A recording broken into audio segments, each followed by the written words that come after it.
One of the most difficult topics to discuss in any kind of general public setting is the question of fascism, and especially when we start to ask what are the possibilities of such a nightmare as we've come to see it in some collective sense occurring in our own society. What are the signs of fascism perhaps taking bloom, amidst our presumably democratic institutions here?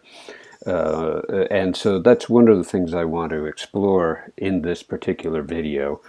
And the particular angle I want to take is exactly this difficulty of speaking of fascism. What's involved with even bringing it up as a topic and trying to approach it seriously and responsibly, which is what I will try to do as I go through here. So let me get started. I've got a list of things here. This could go on forever, as with everything else I do and say in this video. So this is necessarily limited. But I want to begin with the difficulties of speaking of fascism, which begins with definitions itself. Now, for one thing, in political discourse and political thought, definitions are often the site of lots of confrontation, lots of argumentation, and this is for good reason, because when you define a particular movement, a particular mode of thought, a particular structural, social mobilization, what exactly is going on sometimes gets lost or created by means of the words that we use to describe that situation. And the way we define those terms is crucial in giving us a sense of the scope of what it is we're talking about. Definitions, by definition, are those which find the finite structures. They are defining, creating the limits for what it is we want to think about. So oftentimes one person's definition will include certain aspects that somebody else might think are not quite on the mark, while leaving out others that the other person might think are critical for understanding. So the first difficulty in speaking of fascism is coming up with some common definition. And I will not in any way try to do that here, although I will go over many different attempts by various people, especially the scholars who tend to be called upon by the media these days to speak to fascism.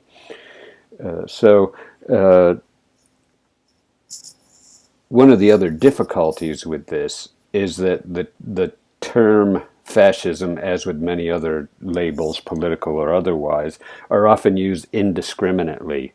People are not actually trying to be precise or accurate or responsible with the use of a term, but using it as simply an insult. So fascism is one of those words that you can use in just about any circumstance in general public speech, just to attack somebody who you want to marginalize.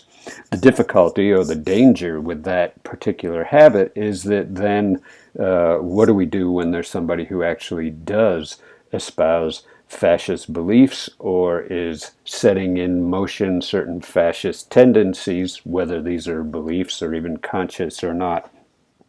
What is our responsibility to the moments when something we might properly call fascism arise?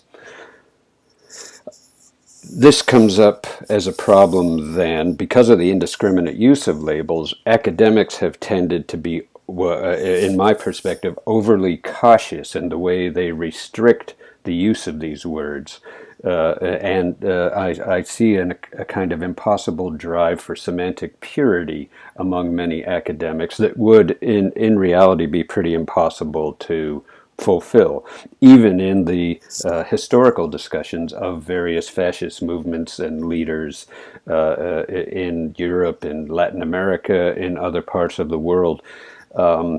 This kind of drive for a pure sense of what is going on becomes impossible, basically. And this is due in part, some people point out, but I want to emphasize here, that everybody, no matter who you are, where you are, what you believe, how you behave, what policies you espouse, is often found to be in some kind of contradictory statement or state of being. You might be pushing for democracy in one area and restricting democracy in another simultaneously, all in the name of democracy. So, what is going on at any given moment is often a compilation of many contradictory impulses and behaviors.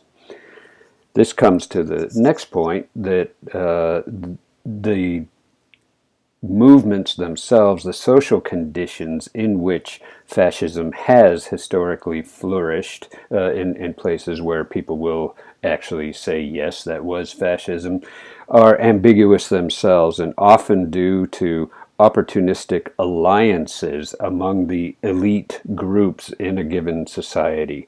What we have seen historically, and I have no reason to think this isn't the case, for instance, in the United States now, with our own creeping form of fascism, is that various groups in power make alliances with fascist groups or groups with fascist tendencies for strategic reasons, and often this leads to their own doom in the end. The groups that make these alliances don't always understand what it is they're unleashing, not only on the public but on themselves.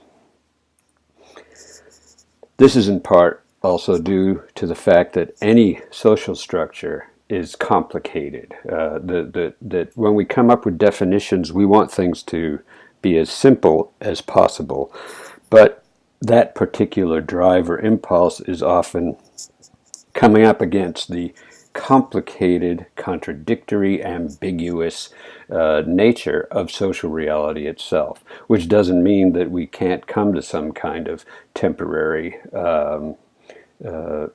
definition, but that we have to be aware of all the various factors that are active at any particular moment. And one term for talking about this is overdetermination. The notion of social determination, whether we're talking about class or ideology, religious instruction, and so on, what seems to be the driving factor that makes a society coherent is often overdetermined by other, sometimes competing social demands on consciousness, on action, behavior, and unconsciousness. And beyond this, another difficulty with speaking of fascism is that there's a kind of innate move to censorship in any given society. The powers that be are rarely going to want to be labeled as fascist, certainly since the end of World War II, when fascism rightly became a dirty word. There have been very few movements, other than extreme fringe movements, that have openly declared themselves as fascist. So part of the difficulty of speaking about fascism, especially if you say, for instance, the President of the United States, whoever that might be at the moment, is a fascist or unleashing fascist forces, is going to be a statement that will raise a lot of questions, and there'll be very strong moves to censor such an attempt. So, when we were talking earlier about the kind of loose ways that the term is normally used, what is it that people often mean when they use the word fascist? And this image here is, of course, from George Orwell's 1984. And it's that book. One thing I want to point out is he's dealing with totalitarianism at large, and fascism is one species of right-wing totalitarianism. He's also dealing with the perversion of socialism, or Orwell himself was a socialist in the Stalinist camps in Russia and the extended Soviet bloc. But when people are using the word fascist, they often mean authoritarian. So they say, oh, stop being so fascist, when basically what they mean is give me or give somebody else a little more freedom here. We don't want you posing as the authority who has the right to tell us what we can and can't do. Don't be a dictator, in other words. So any kind of dictatorial gesture will be labeled fascist. Now, the thing I want to point out here is that all of these are key elements of fascism, but that these in and of themselves are not necessarily fascist. As I was just saying, the Soviet Union, which was an anti-fascist social system, was authoritarian and dictatorial, but not fascist.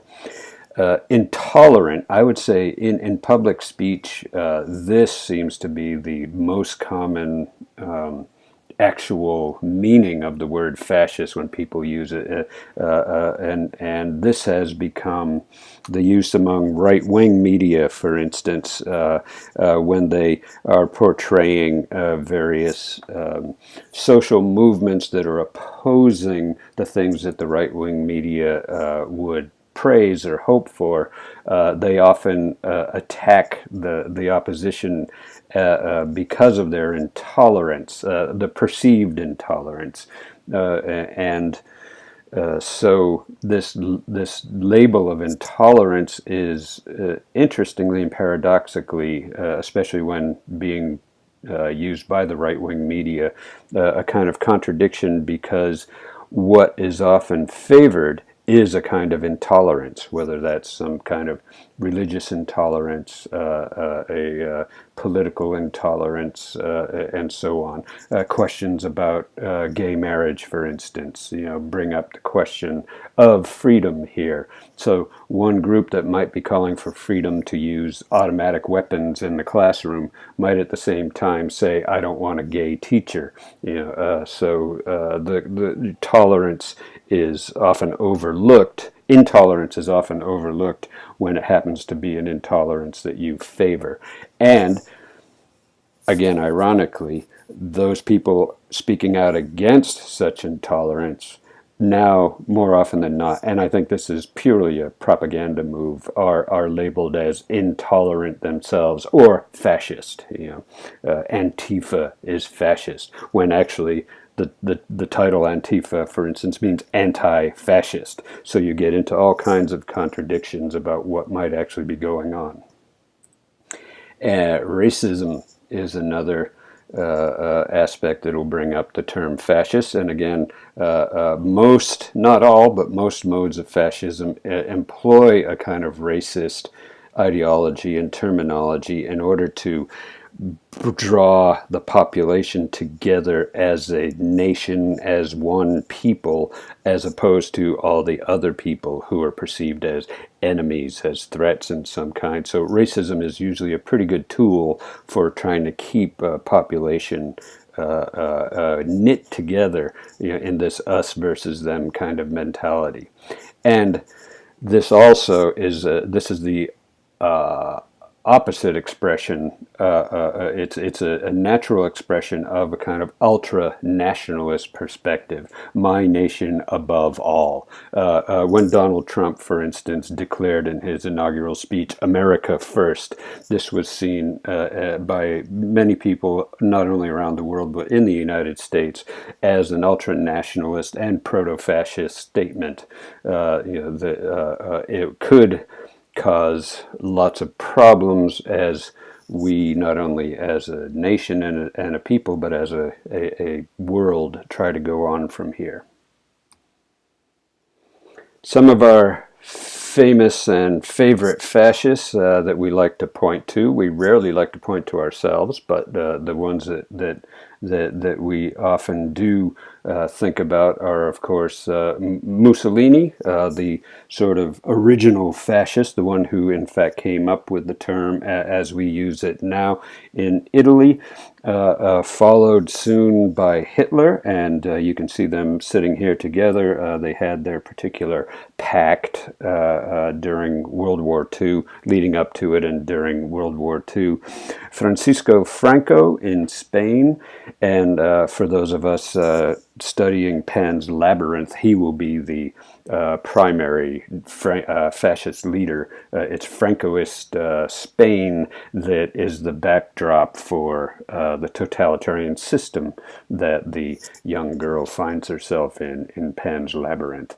And moving across the ocean to Latin America, Pinochet, the dictator put in power by a coup orchestrated by the United States in the early 1970s on September 11th, 1973. In fact, another very famous September 11, when the CIA helped the so-called opposition movements overthrow the democratically elected president of the time and install this dictator, Augusto Pinochet, in power. So far I've been talking about the difficulties of defining fascism, or even speaking about it in today's particular political, social situation. But one of the things you'll find is that lots of people are trying to talk about fascism, specifically or exactly because of our current circumstances. We see signs of fascist movements all over Europe, in North America, South America, and other parts of the globe.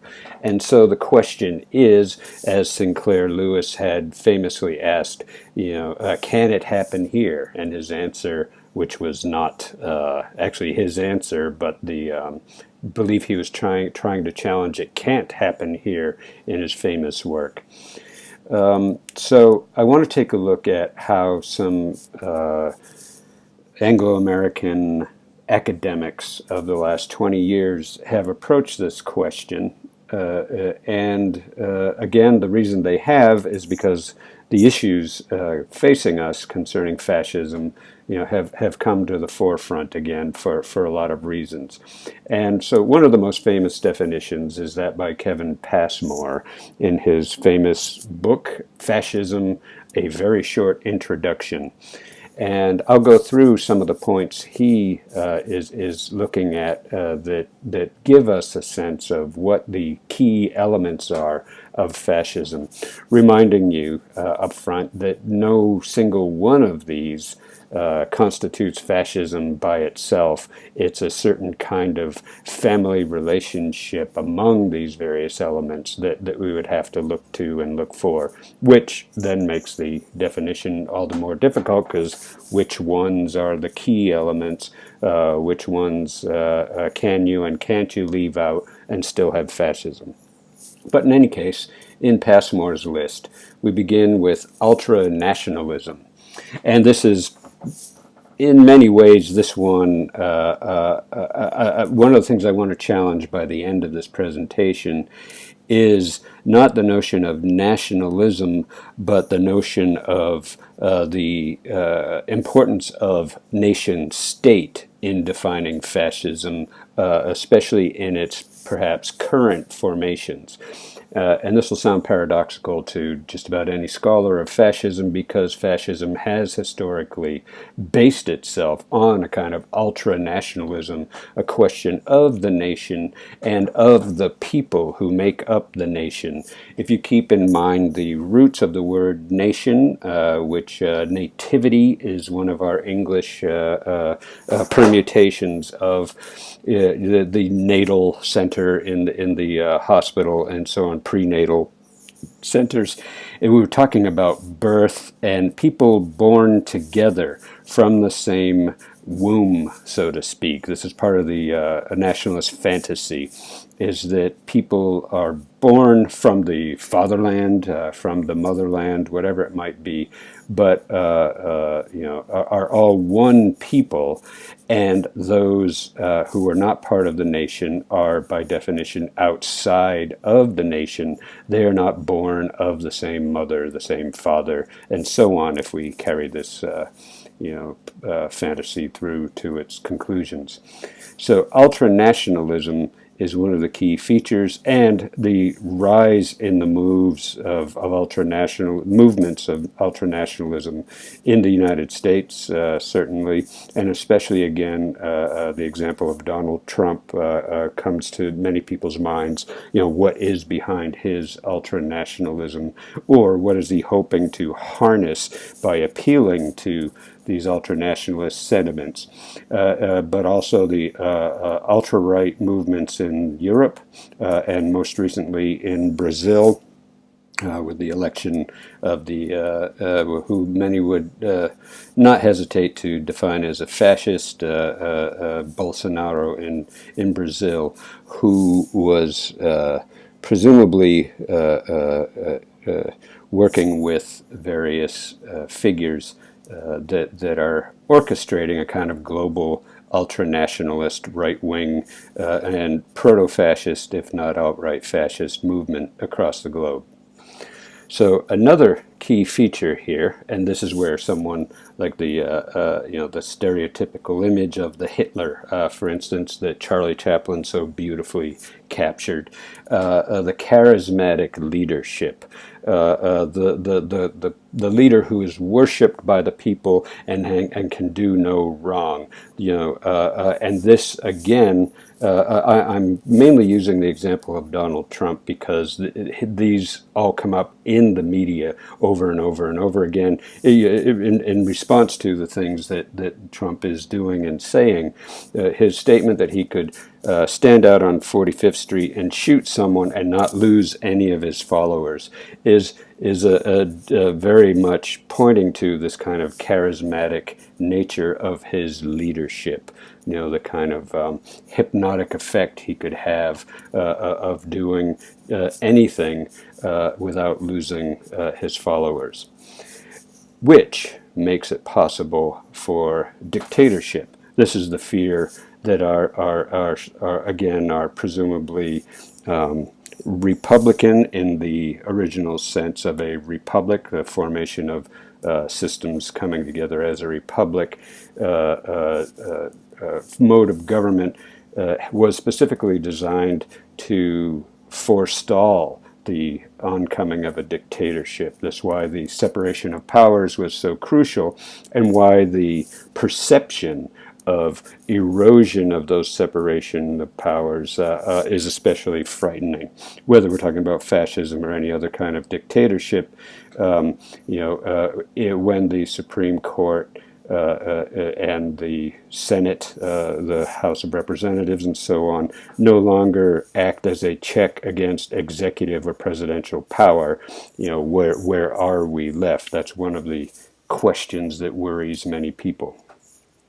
Racism often, but not always, is a defining element of fascism. I guess I should not say defining element, but it's a frequently found element in various fascist formations, and again, our experience in World War II, especially the German example, was a very vicious form of racism. But the questions of racism, the rise of racism of white supremacist groups in the United States, and the willingness of various political leaders to allow these movements to flourish raises a lot of flags for people. One of those forms is anti-Semitism. Again, both historically and currently, this is not a necessary feature for defining fascism, but it has played an important role, especially in European fascism, as well as we can see in America with the bombing in Pittsburgh very recently, aimed against Jewish communities, and very openly blaming Jews for our invasion by immigrants, mirroring the language from the White House there. So many groups have said, where is the responsibility in public speech here in relation to these movements that might be so quick to reinvigorate a kind of anti-Semitism. Single party. This historically, I think, has been a goal. It has been successful in some cases and less successful in others. There may be other parties still in existence, but effectively don't have any power, any weight to actually exert any kind of controls on the ruling party. But this often is at least the practical goal, if not official goal, of many fascist movements, is that any other party is going to be posed as against the national interest. So if you hear in the American example again, that members of one party are destroying, the national fabric. This can often be seen, not necessarily, but possibly working toward this kind of fascist mentality. Again, there are many things that have to be taken into account before any of these can be seen as leading to fascism. Paramilitarism is another key form. Often the official military is bound by certain, whether constitutional or other forms of legal limitations on what a military can and can't do, especially against its own population. So frequently, fascist movements turn to paramilitaries, groups who will carry out the acts of violence in the name of the state, but not actually bound by the limits of the state. We see this also in the various mercenary groups, the use of mercenaries to do a lot of the fighting overseas, for instance, in the wars that we have been involved in, but as well as in policing certain situations. The protests against the pipelines at Standing Rock, for instance, the water protectors were often opposed not by actual police or military forces, but by paramilitary groups who were paid to carry out acts of violence against the organized indigenous and extended groups.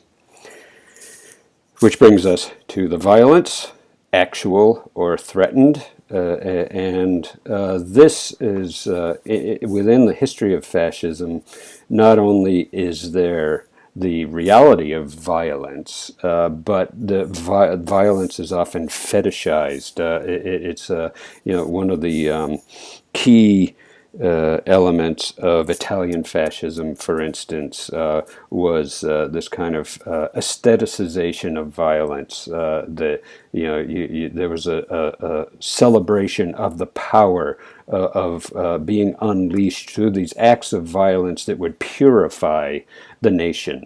The blood would wash through the streets and cleanse the newly birthed nation or people or reborn. Corporatism.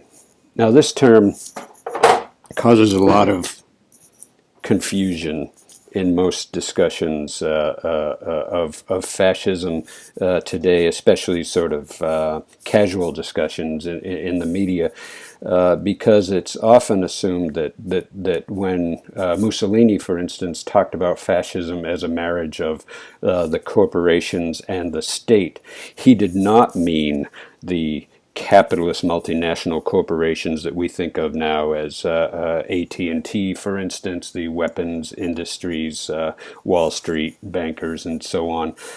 He was referring to more what we would call trade union groups, so workers' unions, various mercantile gatherings, and so on. These were groups that were organized to express the interests of different elements of the society, who would then be brought together under the leadership of the state or the dictator, whatever it might be, forming one body. So the word corpse we see at the center of corporation, of corporatism. Incorporate means to bring into the body, and so on. So it is this unifying of all these other social organizations that Mussolini, for instance, had in mind. The reality today is that corporations can be very much in league with fascist forms of government, but often with the opposite relationship. When I talked before about the paradoxical alignments between different groups, the corporations might turn to fascist movements in order to help produce a social situation that best benefits the corporation's interests. More often than not, though, the corporation still has much more power than the particular fascist groups that it might be drawing into an alliance.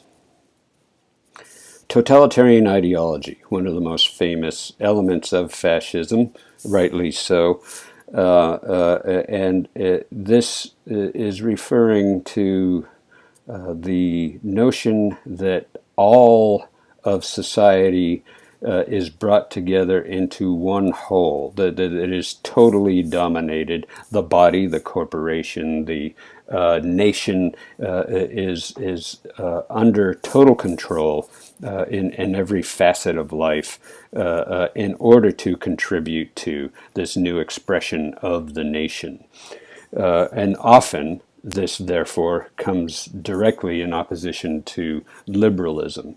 And here's where I will talk in greater length in a bit, where one of the other difficulties in defining fascism is that we have to use a lot of terms that we then have to define themselves. Liberalism here does not refer to, although it includes, but it does not refer to what we in the United States at this point would call liberalism. This kind of liberalism would very much be even more representative of the Republican Party, for instance, because liberalism in this sense means the capitalist system, which is liberated from state control, controlled by the princes and monarchs and so on originally. And now when we talk about free market, this is what liberalism means. Business interests do not have to and should not be bound to any kinds of restrictions imposed by the state. That comes into conflict frequently with the fascist governments for whom the state is everything. So that's one reason liberalism is often demonized here. I'll go on and talk more about that in a bit. This also leads to anti-parliamentarianism, the parliamentary systems of government where you have divisions of power and different groups within the government keep each other in a system of checks and balances. This, of course, doesn't work in a totalitarian dictatorship because the only point of balance should be, from that perspective, the dictator. There are not other groups who would have the kind of power necessary to counter the role of the charismatic leader, which also then means anti-constitutionalism, depending on the nature of the constitution. Presumably you could have a fascist constitution, but it would function very differently from how we understand the word, which is a declaration of the rights of the people. Fascism is very much designed around the control over the rights of the people. And so constitutions are often the first thing to be thrown out. So that's another thing that people look to today, is what is the relationship between a movement and the rights of the people. Anti-capitalism is tied into anti-liberalism because liberalism itself, it grows out of as an expression of capitalism in its historical sense. But again, if we're talking about a totalitarian state ruled by the dictator, capitalism is a system where the owners of the means of production are the ones who are making the decisions here. So capitalism, again, in a so-called free market system, is operating outside of state control, and it would need to be brought into the circuit of state control in a fascist system. And that brings it to also, perhaps seemingly paradoxically, but for the very same reason, anti-socialist and anti-communist. And in fact, this is probably historically the primary impetus behind the rise of fascist movements, is that when workers historically have come together and challenged the power of the status quo, the capitalist powers, the monarchy, the church, and so on, whichever might historically have benefited from unequal economic situations. Socialism, which is calling for equality among all people, this economic democracy here is then seen as a threat, because the conservative leaders of the social situation do not want to lose their power. They want to conserve that power, which is the very meaning of conservative. They want things to stay the way they are. Fascism can be often called reactionary. We want to go back. Again, this has resonance in the slogan of "Make America Great Again." There were also the slogans of "Make Germany Great Again." But whenever this is called on in such an ultranationalist sense, it's with the idea that there has been some threat to the national integrity, the body of the people, and the socialism, this organization of workers' rights toward the free distribution of the means of production to the producers themselves, is most often international, recognizing that nationalism is a barrier to freedoms in that sense.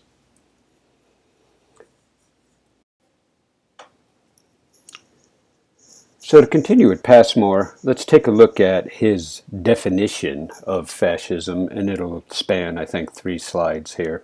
And I will just kind of read through it. I'm not going to elaborate on each point because I already have spoken to many of them. So let me go through it. Fascism is a set of ideologies and practices that seeks to place the nation, defined in exclusive biological, cultural, and/or historical terms, above all other sources of loyalty, and to create a mobilized national community. Fascist nationalism is reactionary in that it entails implacable hostility to socialism and feminism, for they are seen as prioritizing class or gender rather than nation. This is why fascism is a movement of the extreme right. Fascism is also a movement of the radical right, because the defeat of socialism and feminism and the create of the mobilized nation are held to depend upon the advent to power of a new elite acting in the name of the people, headed by a charismatic leader and embodied in a mass militarized party. Fascists are pushed towards conservatism by common hatred of socialism and feminism, but are prepared to override conservative interests, the family, property, religion, the universities, the civil service, where the interests of the nation are considered to require it. Fascist radicalism also derives from a desire to assuage discontent by accepting specific demands of the labor and women's movements, so long as these demands accord with the national priority. Fascists seek to ensure the harmonization of workers' and women's interests with those of the nation by mobilizing them within special sections of the party and/or within a corporate system.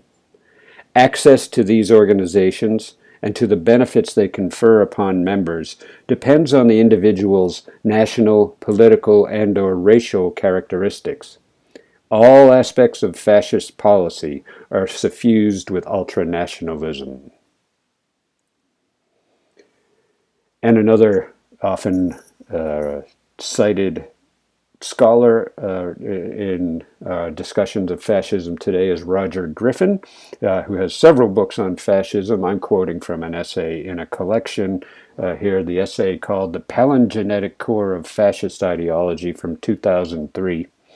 Notice these all come before Trump, although all of these people have spoken more recently about Trump, and I urge you to take a look and Google at their statements.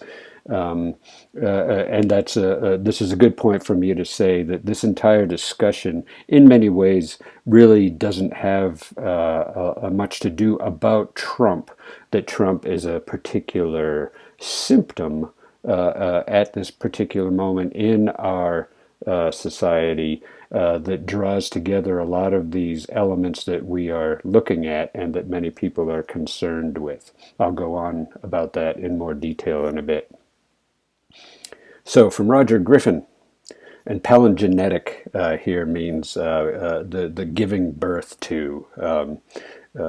In the interwar period, fascism manifested itself primarily in the form of an elite-led armed party, which attempted, mostly unsuccessfully, to generate a populist mass movement through a liturgical style of politics and a program of radical policies which promised to overcome the threat posed by international socialism, to end the degeneration affecting the nation under liberalism, and to bring about a radical renewal of its social, political, and cultural life as part of what was widely imagined to be the new era being inaugurated in Western civilization. The core mobilizing myth of fascism, which conditions its ideology, propaganda, style of politics, and actions, is the vision of the nation's imminent rebirth from decadence. This is what Griffin is referring to as the palingenetic core, the rebirth that is about to come to place, to fruition through all these ideology, propaganda, political methods. And Robert O. Paxton, another often cited expert on fascism within academia, and notice this is 2004. Fascism may be defined as a form of political behavior marked by obsessive preoccupation with community decline, humiliation, or victimhood. This is often what we see in discussions of the rise of fascism in Germany, for instance, that after a massive defeat in World War I, the otherwise superior nation in so many ways in terms and how we measure what we would call progress in the West, suffered a massive defeat and humiliation, which led many people to look for the rebirth of Germany, make Germany great again.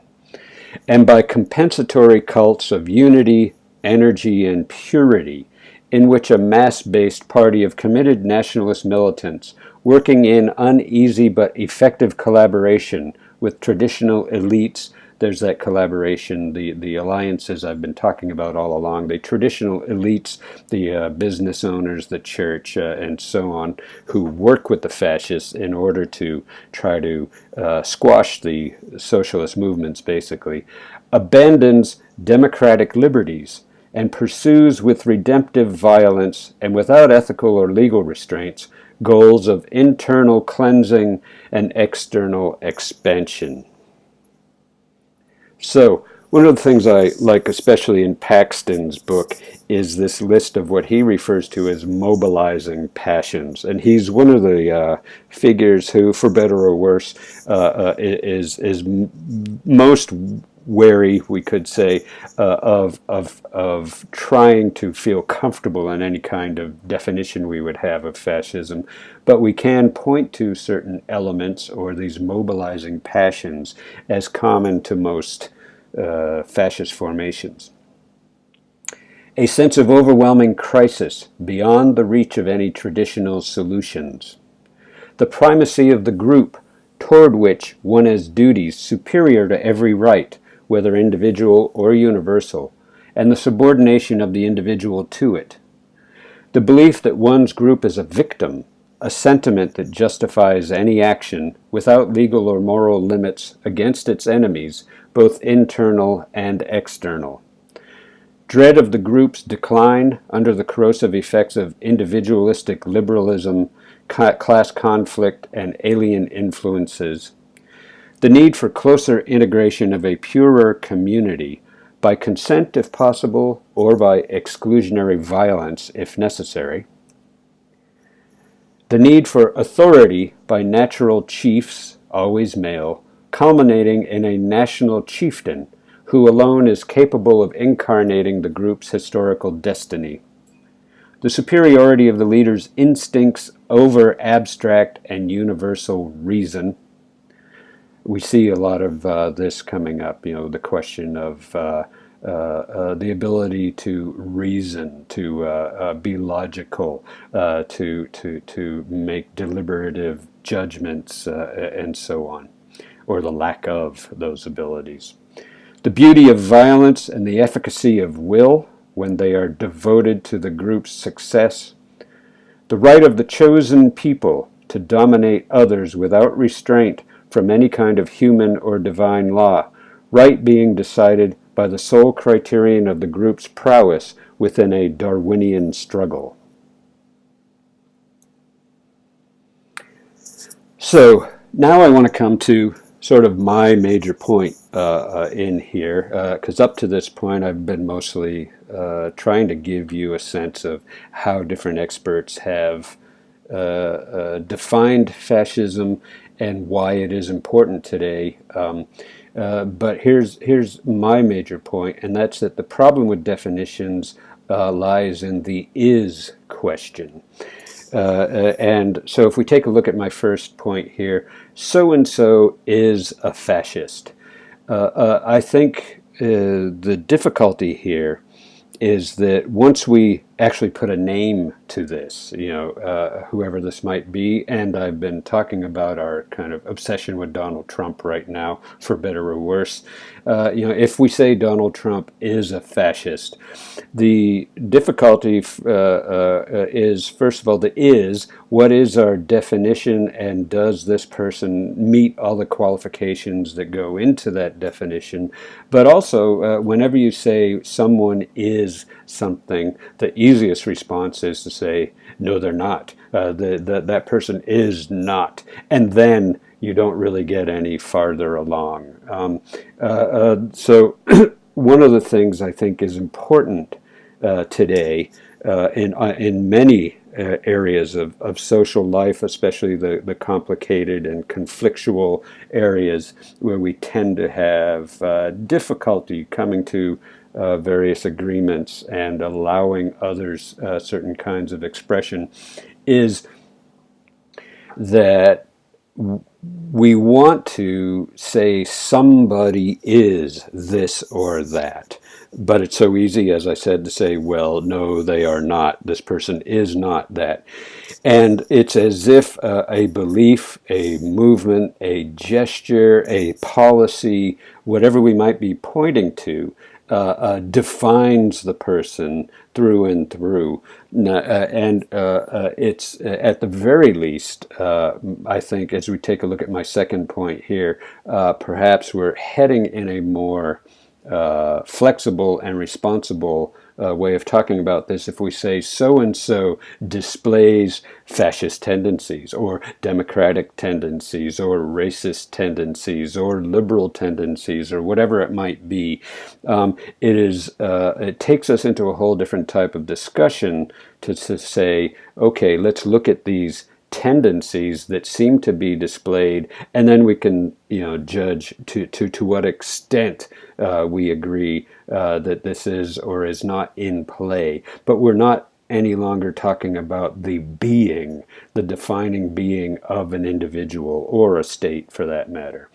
And we could also say so-and-so is animated by fascist desires. This is very different from saying so-and-so is a fascist, because as I've said before, all people, all states of being are extremely complex, and any definition is going to restrict our attention at particular moments to what it is we're trying to define, and it necessarily leaves out a lot of other things that might complicate that definition. Another thing we can say is so-and-so's ideology, policies, behaviors bring about the same consequences as fascism. And this is, I think, perhaps maybe the most important way to approach this question right now, is if we continue to get stuck in the question of, is this fascism? Again, it's so easy to say, no, it's not. And then we're dealing with definitions, we're dealing with competition among criteria for fact and truth and so on. What we lose is asking, well, what is it about what we call fascism in the first place that seems threatening enough for us to actually have a debate? And even if we do not agree that this is fascism, are these elements of our current social and political reality that we need to pay attention to no matter what we call it? So that is difficult because our labels tend to precede our judgment and our experience of things. But I think we might get farther if we follow that particular goal of saying, what is it here that doesn't seem right, and what possible ways can we approach it? So one of the things that complicates this, I haven't mentioned this yet, but not only were the historical fascist movements of the mid-20th century complicated and complex, but any movements growing out of very different social conditions today are necessarily going to be even perhaps more complicated and complicating. And so we have new terms such as neo-fascism and post-fascism, just as we have neoliberalism, something we'll talk about in a moment, neo-Marxism, and so on. When we come into a new situation and a new set of circumstances, the state of being that we are trying to discuss becomes even more complicated. So that leaves me with the point here. I think it's more fruitful to talk about implications than definitions. What are the implications of these movements, these gestures, these desires, these prohibitions, these violent actions, and so on, rather than is it this or that thing that we have decided ahead of time we are against? So if we're talking about tendencies rather than states of being, some of the points of concern we could say that might be worth looking at, or certainly other people have been interested in, are what appear to be white nationalist sympathizers in the White House, for instance.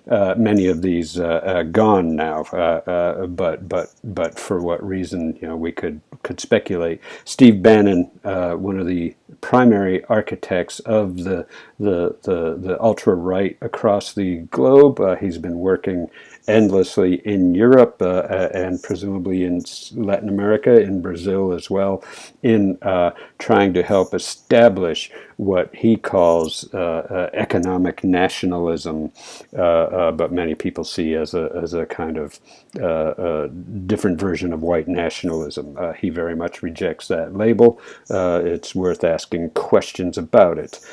Stephen Miller, the anti-immigrant aide to Donald Trump, who Ben and Miller have been seen as the architects of much of Trump's policy here, and Sebastian Gorka, who also left the White House, who has shown historical, even familial connections to fascist movements in Europe, and that has raised some questions, at least. White supremacist sympathies, or the appearance of, as in the president's response to the Charlottesville white nationalist rally in 27 called Unite the Right, where there were hundreds, if not thousands, of people chanting, "You will not replace us," and at some points, "Jews will not replace us," both of them being fascist slogans from the past, being very openly and in a very explicitly fascist sense, with the KKK, the Nazi parties, and other groups organizing the march here. So people were disturbed to see openly fascist marchers, which turned into an extremely violent situation, have the president respond with, there are some very bad people in that group and on both sides, but you also had people that were very fine people on both sides. Now, whatever you do with that, that is a statement that raised a lot of concern for different people, rightly or wrongly. And the tendency of the president or obsession, you could even say, of attacking the press with the notion of fake news. Now, this is seen as an attack on the independent vehicles of opinion and information that might give us an alternative perspective on things that the president isn't happy with. And again, we don't just mean this president, but any president. There are very few presidents who have been happy with the press.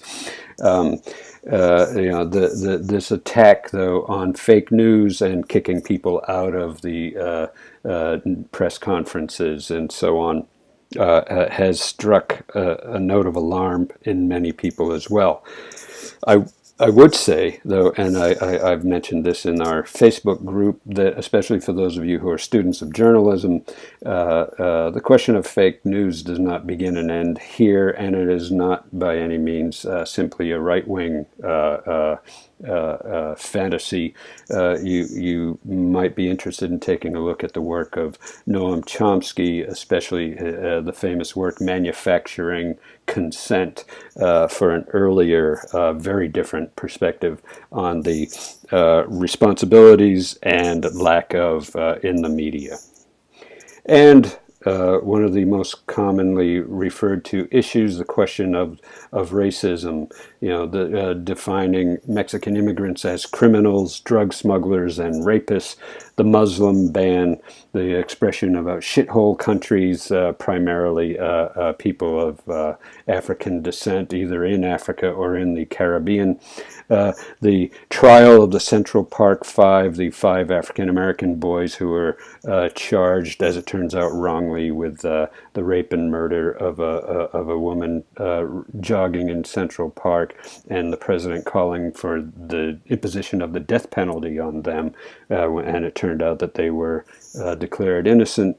The emphasis on Obama's birth certificate, seen by many as a challenge that would not have come up had Obama, been white or defined as white. That video I was going to show, I've decided I'm not as happy with, and I decided not to do that. So, to sort of conclude, again, the question isn't specifically about Donald Trump. First of all, if we're talking about the is problem, we get stuck with, is this individual fascist? Is this group fascist? And there are, I think, more productive ways to pursue those questions.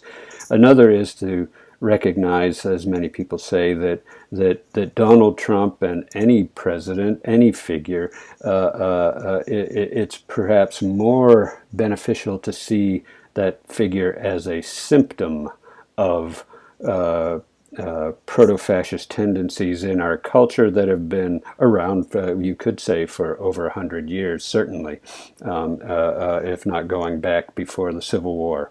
The rise of the Ku Klux Klan being one of the first expressions of that kind of homegrown American fascism, which in fact kind of intoxicated Hitler as he prepared his own version of that. So, where are the roots of fascism in American culture and the American psyche that might be constellated around a particular figure, such as the president right now, but can't in any way be reduced to that figure. Getting rid of the president does not get rid of the tendencies that become expressed by the Ku Klux Klan, for instance, in their appreciation of Donald Trump, the Nazi movements, the white supremacists such as Richard Spencer, and so on. So even if we say that Trump himself is not a fascist, there remains the danger of his and anybody else's perhaps reckless and unwitting laying the groundwork for future fascist movements.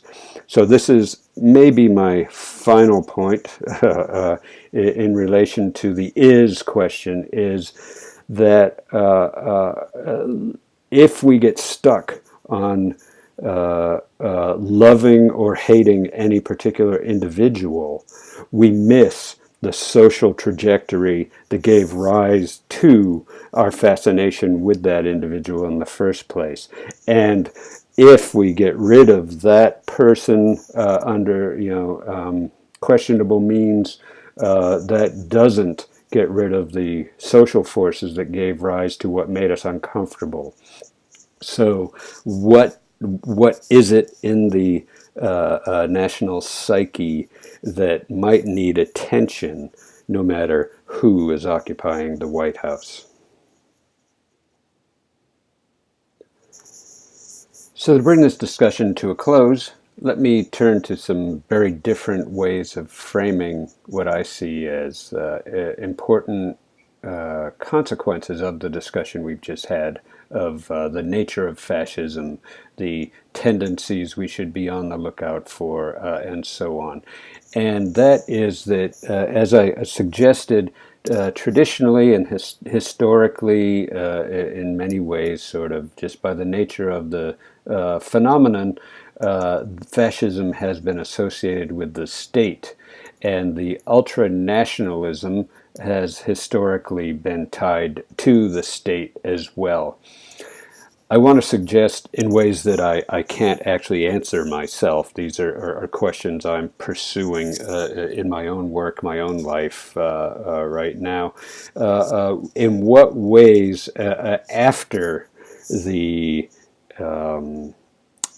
downfall of the state, and I don't mean that in any kind of nostalgic way. I never had any particular sympathies for the state to begin with, but just as a historical recognition that the state no longer plays anything but a kind of policing role in world situations today.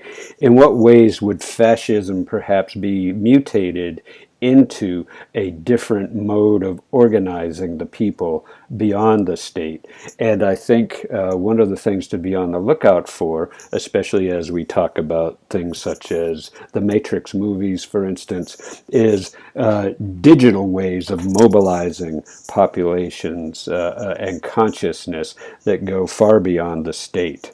The various state apparatuses had a certain role to play, but where are we now in our kind of digital mobilizations. So that's one direction I think this discussion could go in. I'm not prepared, as I said, to go very far with that at the moment, other than to raise that as a question. The other thing I want to point out is that I am in no way suggesting that Donald Trump represents all that needs to be challenged or questioned in our political system. I taught another version of this in other classes right after the 2016 election. And the point I made then and that I make now is that the choices we had between Donald Trump and Hillary Clinton, which are what we ended up with after the various machinations of the primary systems, was what in the end was a choice between neo-fascism and neoliberalism. And neoliberalism is, in many ways, perhaps an even greater threat to the liberties, the actual life and integrity of the global population than the various fascisms, because the fascisms, I think, are much more easily identified and demonized, rightly, and perhaps dealt with, but neoliberalism remains the dominant mode of domination in our global cultural system right now.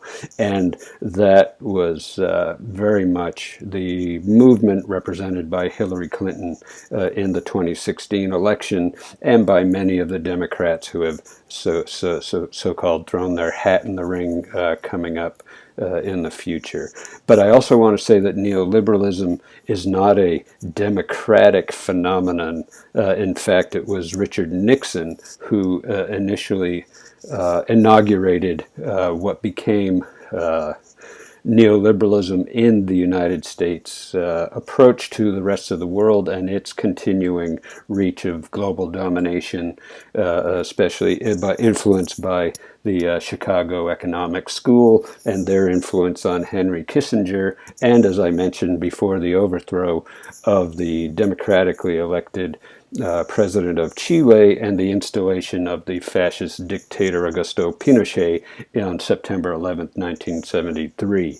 That was in many ways the first kind of global act of neoliberal domination carried out by the Republican administration. So liberalism is a capitalist phenomenon, and it greatly benefits the Republican economic and political structure.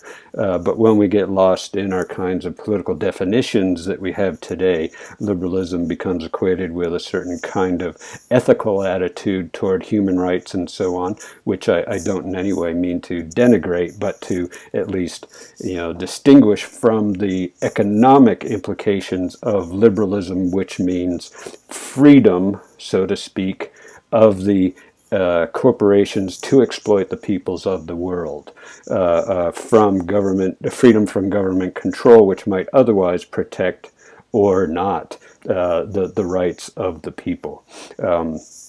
And so it is this particular extension of global power which could in many ways take a permutation of fascism through the digitalization of our system. If we have Nancy Pelosi opposing Donald Trump's physical wall with the electronic wall that the key neoliberal Democrats are supposing, just as with Barack Obama and the extension of the drone system and the surveillance state that was set up by him, or certainly furthered extensively by him and his administration. We have a lot to deal with and a lot of questions to raise there.